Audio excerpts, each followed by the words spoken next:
നമ്മുടെ പിണറായി വിജയൻ ആടിത്തിമിർക്കുകയാണ്, അറുമാദിക്കുകയാണ്.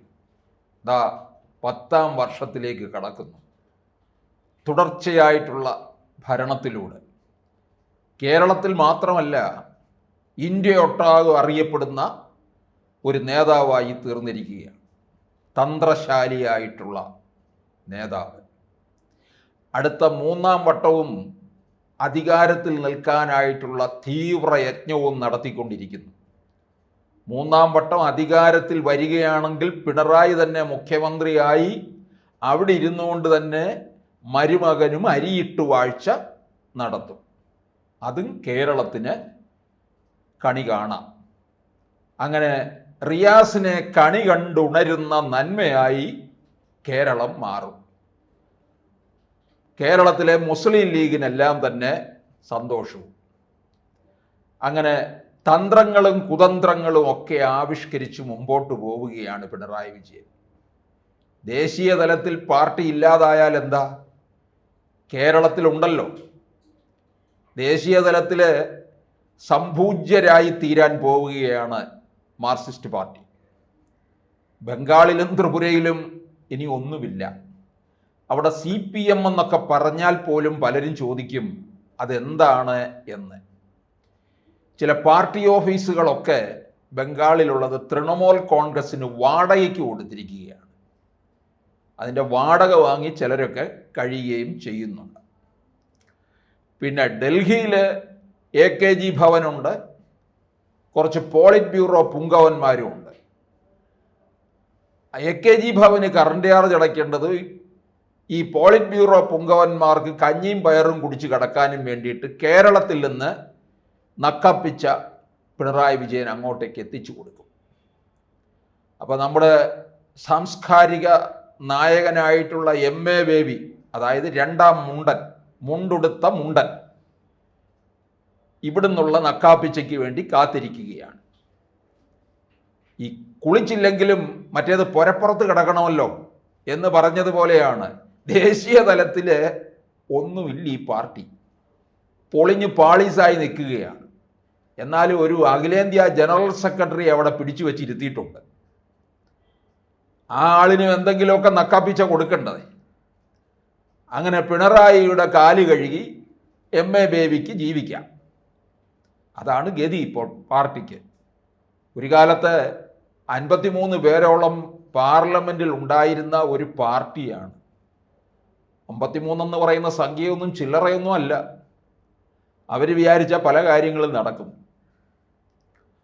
ഒരു തിരുത്തൽ ശക്തിയായി പ്രവർത്തിച്ചിട്ടുള്ളവരായിരുന്നു ഈ ഇടതുപക്ഷം. അങ്ങനെയുള്ള CPMനാണ് ഇപ്പോൾ ഈ ഗതി വന്നിരിക്കുന്നത്. ഇനിയിപ്പോൾ 10ാം വർഷത്തിലേക്ക് കടക്കുമ്പോൾ കേരളത്തിലെ സ്ഥിതി എന്താകും എന്നുള്ളതാണ്. പിണറായി വിജയൻ്റെ 10ാം വാർഷികം. പക്ഷേ അദ്ദേഹം പാർട്ടിയുടെ ആളും കൂടെ ആയത് 15 വർഷവും. അതായത് പാർട്ടിയെ തൻ്റെ കാൽക്കീഴിൽ കൊണ്ടുവന്ന് കിടത്തിയത് 15 വർഷം. പിന്നീട് 10 വർഷം മുഖ്യമന്ത്രി സ്ഥാനത്തിൽ. രണ്ടും കൂടി ആവുമ്പോൾ 25 വർഷം, അതായത് 1/4 നൂറ്റാണ്ട്. ഈ 1/4 നൂറ്റാണ്ട് കാലം പാർട്ടി മുഴുവൻ പിണറായി വിജയൻ്റെ അടുക്കലായിരുന്നു. കാരണഭൂതന് അല്ലെ കപ്പിത്താന് ഓച്ചാനിച്ച് നിൽക്കുന്നവർക്ക് മാത്രമേ എവിടെയെങ്കിലുമൊക്കെ സ്ഥാനവും മാനവും ലഭിച്ചിരുന്നുള്ളൂ. അല്ലാതുള്ളവർക്കെല്ലാം തന്നെ പടിക്ക് പുറത്തു പോകാം. ആ സ്ഥിതിയിലാണ് കാര്യങ്ങൾ പൊയ്ക്കൊണ്ടിരിക്കുന്നത്.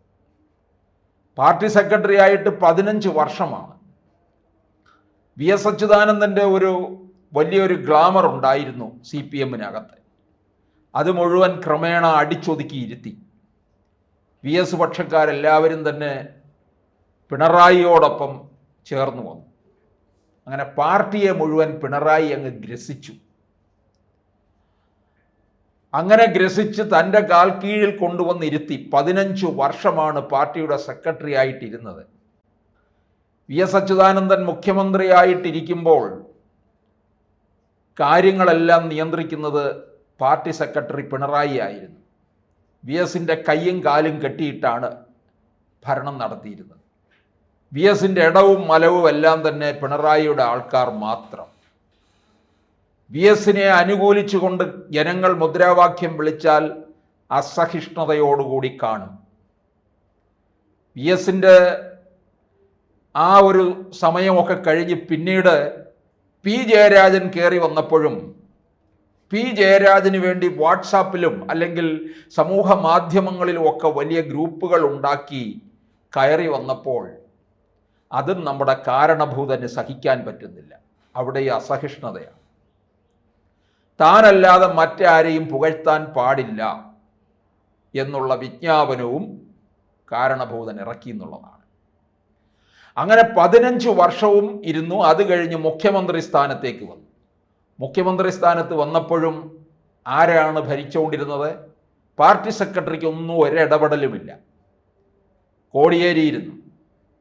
കോടിയേരിക്ക് വേണ്ടതായ സഹായങ്ങൾ ചികിത്സയ്ക്കും മകൻ്റെ കാര്യങ്ങളൊക്കെ വന്നപ്പോഴും അതിൽ നിന്നൊക്കെയുള്ള രക്ഷപ്പെടുത്തലും ഒക്കെയായിട്ട് പിണറായി സഹായിച്ചു കൊണ്ടിരുന്നു. അങ്ങനെ പിണറായിയുടെ കാൽച്ചുവടിൽ തന്നെ പാർട്ടി അങ്ങനെ പിന്നെയും തുടർന്നു. അത് കഴിഞ്ഞ് താൽക്കാലിക സെക്രട്ടറിയായിട്ട് വിജയരാഘവൻ പറ്റിയ കക്ഷിയാണ്. ഭാര്യയ്ക്കും മന്ത്രി പണി കൊടുത്തു. അതിലൊക്കെ തൃപ്തനും സന്തോഷവാനുമായി മാറി. അത് കഴിഞ്ഞ് എം വി ഗോവിന്ദനെ ഇറക്കി. ഗോവിന്ദൻ നട്ടല്ലല്ല, എത്രത്തോളം വളയ്ക്കാമോ അത്രത്തോളം വളച്ചാണ് നിൽക്കുന്നത്. നട്ടൽ ഇത്രയും വളയുമെന്നുള്ള വിവരം നമ്മൾ അറിയുന്നത് എം വി ഗോവിന്ദനിലൂടെയാണ്. അതായത് നട്ടല് വാഴപ്പിണ്ടി പോലെയാണ്, എങ്ങനെ വേണേലും മാറ്റിമറിക്കാമെന്നുള്ള രീതിയിലായി. പിണറായി പറഞ്ഞിരുന്ന അനുസരിച്ച് മാത്രമേ എം വി ഗോവിന്ദൻ തുമ്മുകയുള്ളൂ. ആ സ്ഥിതിയിലാണ്. അങ്ങനെ മുഖ്യമന്ത്രി സ്ഥാനത്തിരുന്നു കൊണ്ടും പാർട്ടിയെ നിയന്ത്രിച്ചു കൊണ്ടിരുന്നു. പാർട്ടി കോൺഗ്രസ് നടക്കുന്ന സമയത്ത് മാത്രം ഒരല്പം കണക്കുകൂട്ടലുകൾ തെറ്റിപ്പോയി എന്നേ ഉള്ളൂ. എന്നാലും എല്ലാം തൻ്റെ വരുതിയിലൂടെയാണ് കാര്യങ്ങൾ മുമ്പോട്ട് പോകുന്നത്. കാരണം കേരളത്തിൽ മാത്രമല്ലേ ഉള്ളൂ ഒരു ഭരണം. ഇവിടുത്തെ ഭരണം കൂടെ ഇനി കൈവിട്ട് പോയി കഴിഞ്ഞാൽ എന്തു ചെയ്യും? അതുകൊണ്ട് ഈ 10ാം വർഷത്തിൽ ഓടി നടന്ന് ഉണ്ടാക്കുകയാണ്. ഉണ്ടാക്കാവുന്നതെല്ലാം പാർട്ടി ഉണ്ടാക്കിയിടുന്നുണ്ട്. ഇപ്പോൾ തന്നെ നമ്മുടെ സർവകലാശാലയ്ക്ക് തൊട്ടപ്പുറത്താണ് AKG സെൻറ്റർ ഇരിക്കുന്നത്. അതിന് നേരെ എതിർവശത്ത് വീണ്ടും ഒരു AKG ഭവൻ കൂടെ പണിതിട്ടിട്ടുണ്ട്. അതിപ്പോൾ ഈ മേടം 10-ന് 10ാം ഉദയത്തിന് ഉദ്ഘാടനമാണ്. അങ്ങനെ ഈ സമയത്ത് ഉണ്ടാക്കാവുന്നത് മുഴുവൻ ഉണ്ടാക്കുകയാണ്. എല്ലാ ജില്ലാ കേന്ദ്രങ്ങളിലും ദേശാഭിമാനിയുടെ ഓഫീസും എഡിഷനും ഒക്കെ ആയിക്കഴിഞ്ഞു. നമ്മൾ ഈ പത്രം വായിക്കണമെങ്കിൽ ദേശാഭിമാനി തന്നെ വായിക്കണം. സത്യം സത്യമായി അറിയുന്നു. സത്യം സത്യമായിട്ട് നമ്മുടെ മുമ്പിൽ നേരത്തെ എത്തിക്കും. പുലരും മുമ്പ് എഴുന്നേൽക്കണം, ദേശാഭിമാനി പത്രം വായിക്കണം, കാരണഭൂതനെ കുറിച്ചുള്ള കാര്യങ്ങളും അറിയണം. അങ്ങനെയാണ് എല്ലാവരോടും പറയുന്നത് തന്നെ. അപ്പോൾ എന്തായാലും ഈ 10 വർഷം കൊണ്ട് കേരളത്തിനകത്ത് എന്തെല്ലാം കാര്യങ്ങൾ സംഭവിച്ചു, ഇതെല്ലാം ഇനി നമുക്ക് ഒരു എഞ്ചുവടി പുസ്തകത്തിൻ്റെ രൂപത്തിൽ അല്ലെങ്കിൽ ഒരു പാട്ടുപുസ്തക രൂപത്തിൽ വൈകാതെ നമ്മുടെ നികുതിപ്പണം എടുത്ത് പ്രസിദ്ധീകരിച്ച് നമ്മുടെ വീടുകളിൽ എത്തും. അത് വായിച്ച് നമ്മൾ രോമാഞ്ചം കൊള്ളുകയോ സായുജ്യമടയുകയോ ചെയ്യുക.